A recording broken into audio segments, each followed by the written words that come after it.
সঙ্গের সাথী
শেষের সম্বল একমাত্র আমার গৌর হরি।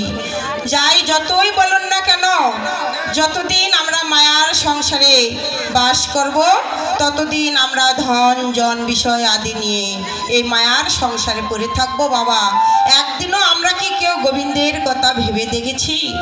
মনে আছে মা, যেদিন আমরা জননীর জঠরে ছিলাম সপ্তম মাসের কালে, আমরা জননীর জঠরে কতই না কেঁদেছিলাম। সেই দিন কিন্তু সকলের সঙ্গে সাক্ষাৎ হয়েছিল। আমরা বলেছিলাম যে হে প্রভু, হে গৌর হরি, এই ত্রিতাপ যন্ত্রণা থেকে তুমি আমায় মুক্ত দাও। আমি ধরাতে গিয়ে তোমার নাম করব, তোমার স্তব করব, সাধন করব, ভজন করব। কিন্তু এই আমার আমিত্ব করে ভূমিষ্ঠ হওয়ার পর কি করছি? বাড়ি আমার, গাড়ি আমার, বিষয় আদি সকল কিছু আমার। আমরা তো গোবিন্দের নাম নিতে মনেই পারি মা। আমরা কে কয়জন গোবিন্দকে, যে আমরা গোবিন্দকে বলেছিলাম প্রভু তুমি আমায় এই নাম করবার জন্য একটু সুযোগ দাও, কিন্তু সংসারে আমার ধন বিষয় আদির জন্য আমরা গোবিন্দের নাম নিতে ভুলে পারি।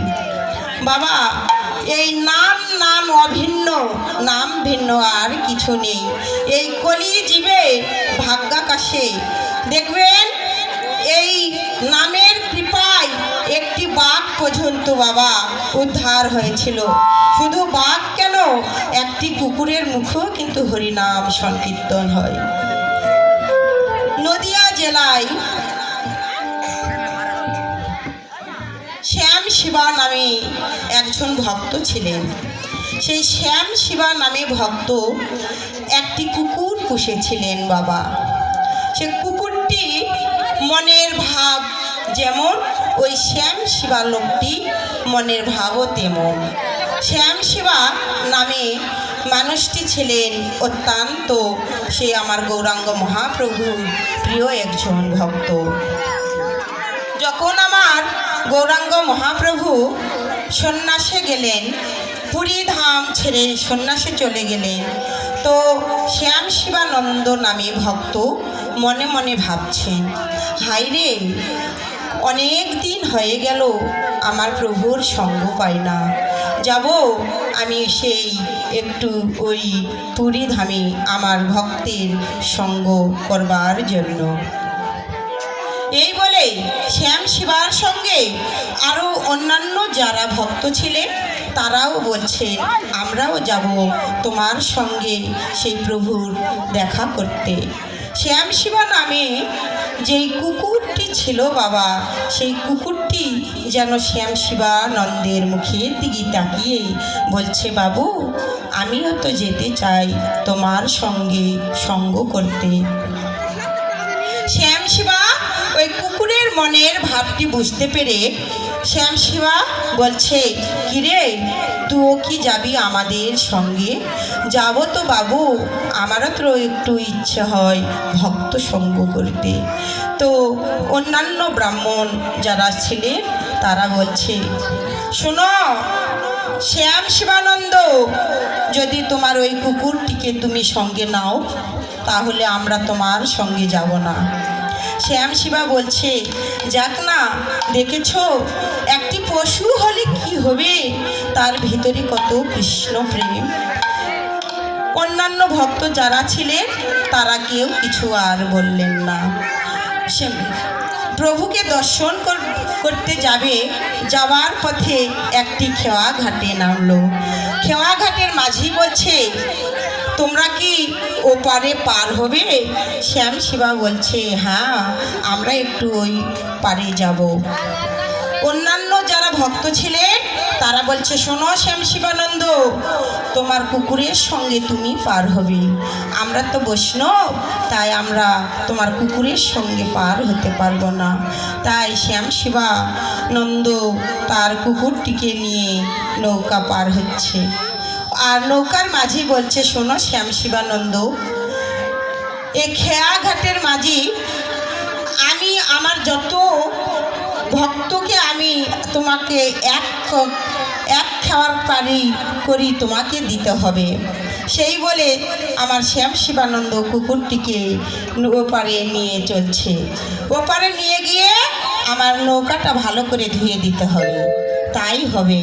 এই বলে আমার শ্যাম শিবানন্দ নৌকাটা ভালো করে ধুয়ে দিচ্ছে, আর কুকুরটি মনে মনে কাঁদছে, হাই রে, আমি একটি পশু, আর পশু বলে আমার কত না ঘৃণা, আমার দিকে কত অবহেলা, আর আমি একটি পশু বলে আমায় এত অপমান করছে, আর আমি এদের সঙ্গে কোনো দিন যাব না।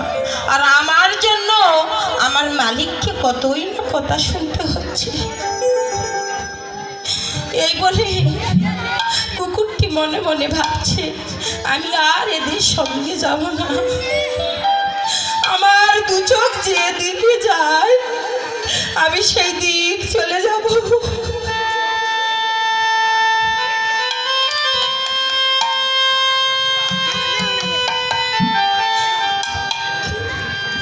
বাবা মহাপ্রভু আমার ওই পথ দিয়ে মাঝে মাঝে যাতায়াত করতেন।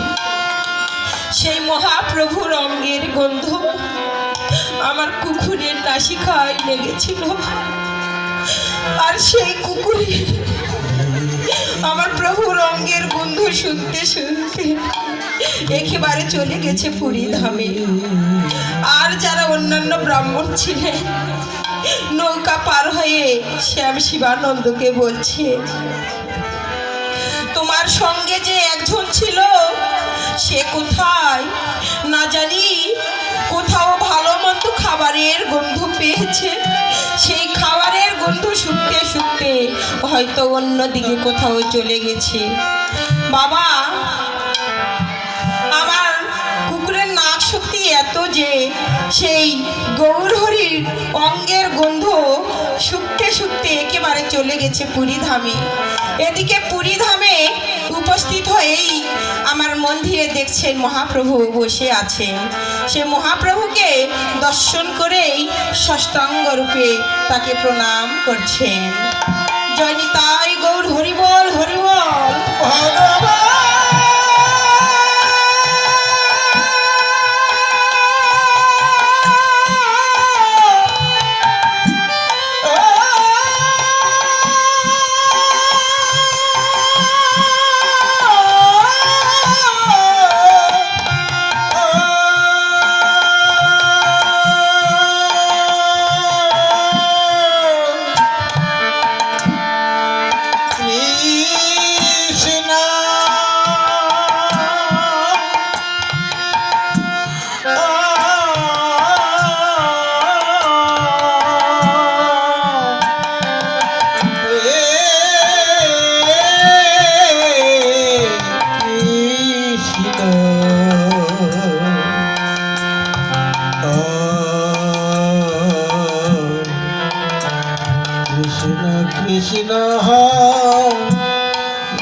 বৈষ্ণব ছিলেন, বলছে মন্দিরে কুকুর প্রবেশ করেছে, মন্দিরে কুকুর ঢুকলো। আমার মহাপ্রভু বলছে, শোনো, ওকে কেউ তাড়াবে না। কেন? আমি তো ওকে ভালো করে চিনি, ও যে আমার পরম বৈষ্ণব। তোমরা ওকে প্রসাদ দাও। এই বলে এদিকে জগন্নাথ পুরী ধামে 56 প্রকারের ব্যঞ্জন তৈরি হয়। তার মধ্যে নারিকেলের প্রসাদ সেই কুকুরটির মুখে একটি একটি করে সেবা দিচ্ছে, আর কুকুরটি আমার একটি একটি করে সেই নারিকেলের টুকরো প্রসাদ গ্রহণ করছে। মনের আনন্দে প্রসাদ পেল। এবার গৌরহরি আমার বলছে, ওরে, তুই তো আমার সঙ্গ পেলি, আমার হাতে প্রসাদও পেলি, তো এবার একটু আমার সম্মুখে একবার হরিনাম সংকীর্তন কর। যেই না প্রভু বলছে একবার হরিনাম সংকীর্তন কর, অমনি উচ্চস্বরে কুকুরটি আমার বলে উঠলেন, হরে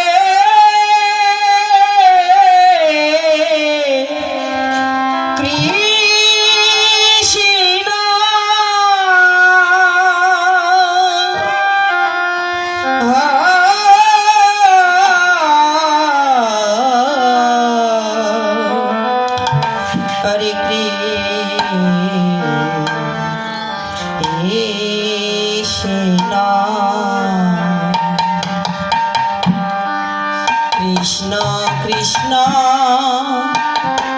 হরে হরে, হরে রাম হরে রাম, রাম রাম হরে হরে। হরে কৃষ্ণ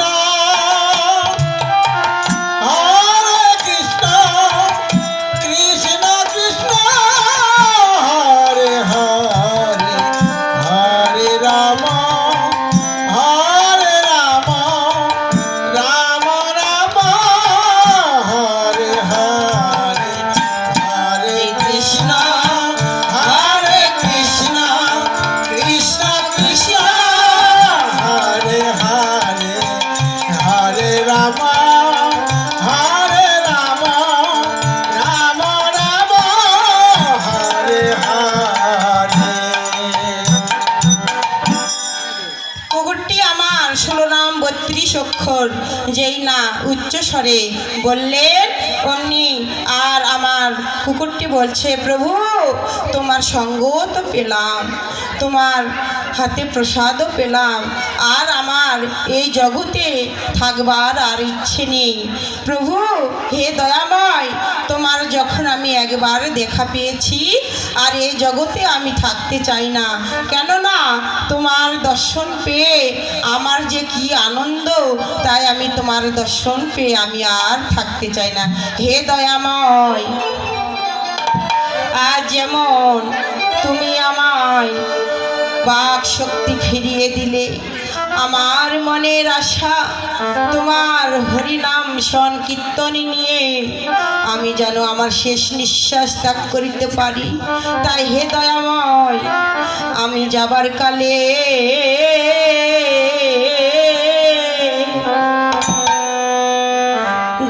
কালে তোমার নামে লয়ে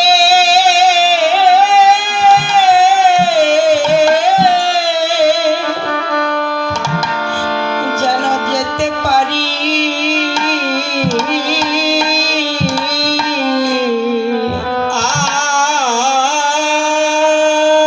আমি যেন তোমার নাম লয়ে যেন যেতে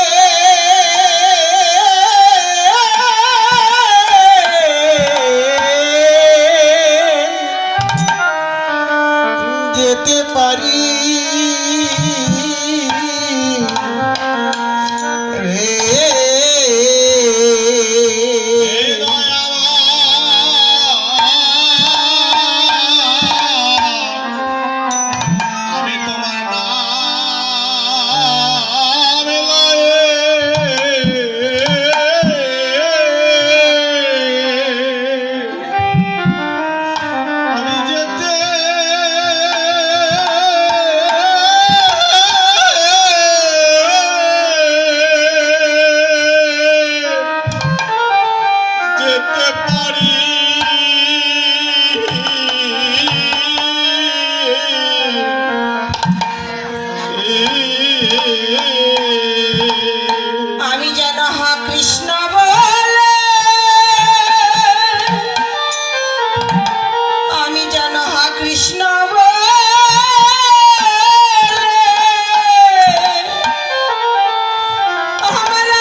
যেন তোমার নাম নিতে নিতে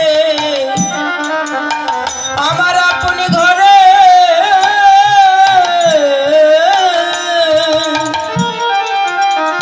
আপন ঘরে যেতে পারি। আমার আর কোনো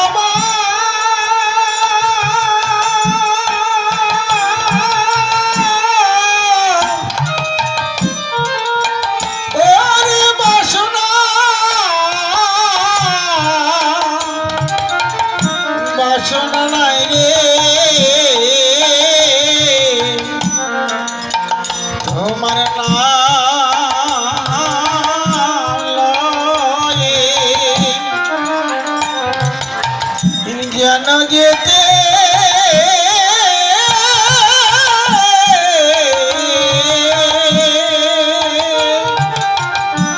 যেতে পারি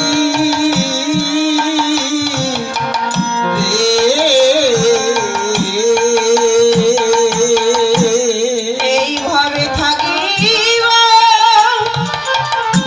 এইভাবে থাকি